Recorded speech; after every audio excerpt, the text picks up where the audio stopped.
আমরা বাড়ি চলে এসেছি আর এখন যাচ্ছি হচ্ছে চড়ক পূজার মেলায়। আর মা চলে গেছে হচ্ছে বাজার।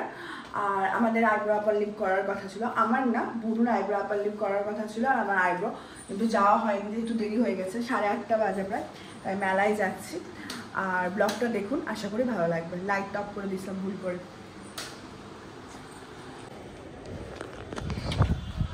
আর খুব সুন্দর হাওয়া দিচ্ছে, তাই আমি আর বোন ভাবলাম টোটো ছেড়ে হেঁটে হেঁটেই যাবো, দারুণ হাওয়া দিচ্ছে। চ হেঁটে হেঁটে যাবো। হ্যাঁ, লেন্স কাটতো।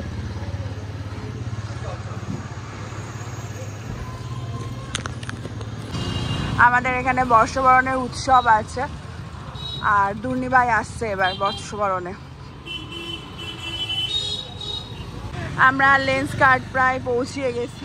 আমরা বাড়ি থেকে বেরিয়ে প্রথমে লেন্স কার্ডে আসি, আর লেন্স কার্ডে যে যাচ্ছি সেটা আমি বলতে ভুলেই গেছিলাম। লেন্স কার্ডে গেছিলাম বোনুর একটা লেন্স কিনতে।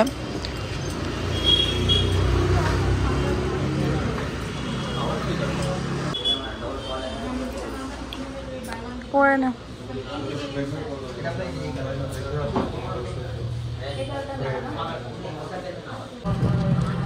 আমরা এখন টোটোতে উঠে গেছি আর এবার যাচ্ছি হচ্ছে 2 নম্বর কলোনির মাঠ, যেখানে চড়ক পূজার মেলাটা বসে, ওখানেই যাচ্ছি। আমি এটাই জানতাম যে 2 নম্বর কলোনির মাঠে চড়ক পূজার মেলা বসে, কিন্তু চড়ক পূজার মেলা 2 নম্বর কলোনির মাঠে বসে না। তার আরেকটু পেছন দিকে গিয়ে আরেকটা মাঠ আছে, ওইখানে বসে। মাঠটার ঠিক আমি নাম জানি না। যাই হোক, মেলা যেরকমই হয় ওরকমই মেলা, মানে জিলাপি, তারপরে খেলনার দোকান, খাওয়ারের দোকান। কিন্তু আমার বোনু জানি না কেন খুব ভয় পাচ্ছিল, ঠিক আছে, মানে ওখানে না বড়শি দিয়ে ঘুরাবে, তো খুব ভয় পাচ্ছিল ওই জন্য কাছ থেকে দেখতে। তো আমাদের এখানে ফ্লাইওভারের উপর থেকেও এই মানে এই সেম জিনিসটাই দেখা যায়, কিন্তু ওটা ছোট, এটা বড়।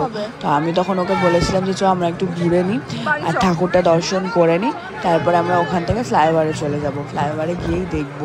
ভয় কিসে, আমি তো আছি। বাপরে, ঝড় উঠে গেলে ব্যাস শেষ।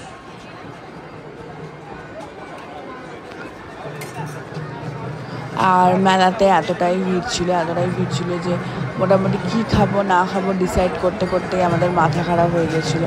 তো আমরা কিছু বুঝতে পারিনি কী খাবো। লাস্টে ডিসাইড করেছিলাম যে মোমো খাবো, তো মোমোই খেয়েছিলাম, আর কিছু খাইনি। ফুচকা, চপ, ঘুগনি এগুলো তো কিছুই খাইনি। মেলাতে গেলে তো এগুলো ম্যান্ডেটারি, ফুচকা, চপ, ঘুগনি, পাঁপড় খাওয়া, কিন্তু খুবই ভিড় ছিল, ওই জন্য খেতেও পারিনি।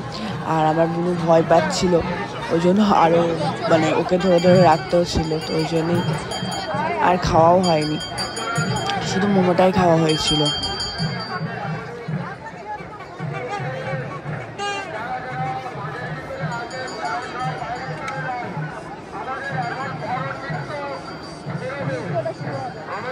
এতটাই ভিড় ছিল যে আমি ঠাকুরটাও সামনে গিয়েও দেখতে পারিনি, জুম করে দেখতে হয়েছিল ঠাকুরটা।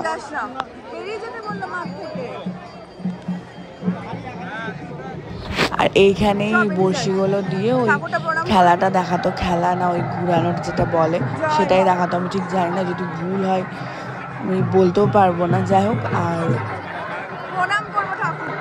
এই যে ঠাকুরটা দারুণ হয়েছিল। ওই যে দুটো পুজো হচ্ছে, শীত পার্বতী, এখান থেকে দেখা যাচ্ছে না।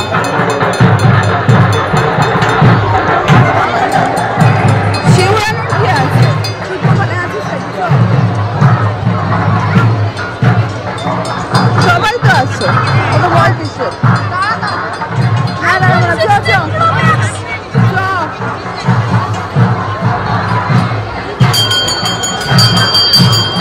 উঠেছে জিলিপি কত করে গো? জিলিপি কত করে? 250 দিও তো।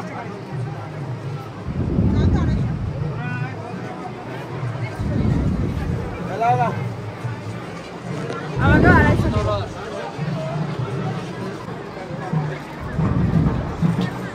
বাবা নয়, অ্যাকোরিয়াম।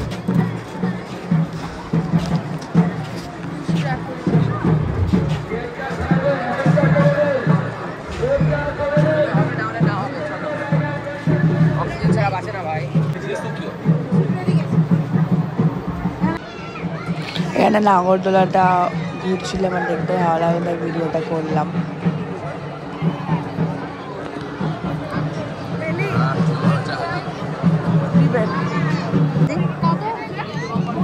কত হয়েছে? হ্যাঁ কিছু হবে না, খাওয়া না। কেমন? তারপর আমরা ফ্লাইওভারের নিচে পৌঁছে যাই ITI মোড়ে। আর মানে কি বলবো, এতটাই হ্যারাসমেন্ট হয়েছিল। ITI মোড় না গিয়ে আমরা রথবাড়ির ওই সাইডে চলে গেছিলাম, তারপর আবার ITI মোড়ে চলে এসেছিলাম। যাই হোক, সেগুলো আলাদা কথা। আর এই যে এখানে আমরা দূর থেকে এটা দেখছিলাম, কিন্তু এটাও আমরা পুরোটা দেখতে পারিনি, এতটাই টাইম লাগছিল কি আর বলবো। এখন বাজে হচ্ছে 11টা বাজতে 5 মিনিট। আমরা এতক্ষণ দাঁড়ালাম, মানে প্রথমে তো ওই 2 নম্বর কলোনির মাঠের ওখানে দাঁড়ালামই, তারপরে দাঁড়ালাম হচ্ছে ফ্লাইওভারের ওখানে, কোথাও মানে দেখতেই পেলাম না। এখন সবে শুরু হচ্ছে, মানে এখনও মোটামুটি 1-1.5 ঘন্টা দাঁড়া, তাহলে দেখতে পারতাম। আমাদের অত ধৈর্যও নেই আর এনার্জিও নেই, আর দাঁড়িয়ে দাঁড়িয়ে দেখতে হচ্ছে, পায়ে ব্যথা হয়ে গেছে। মিনিমাম 1-2 ঘন্টা আমরা দাঁড়িয়ে থেকে গেছি। যাই হোক, আর দেখা টাকা হলো না, বাড়ি চলে এসেছি। নেক্সট ইয়ারের জন্য আবার তৈরি হই। আর আজকের মতো ব্লগটা এখানেই শেষ করলাম। ব্লগটা ভালো লাগলে অবশ্যই লাইক, কমেন্ট, শেয়ার, সাবস্ক্রাইব করবেন। টাটা, দেখা হচ্ছে নেক্সট কোনো ব্লগে।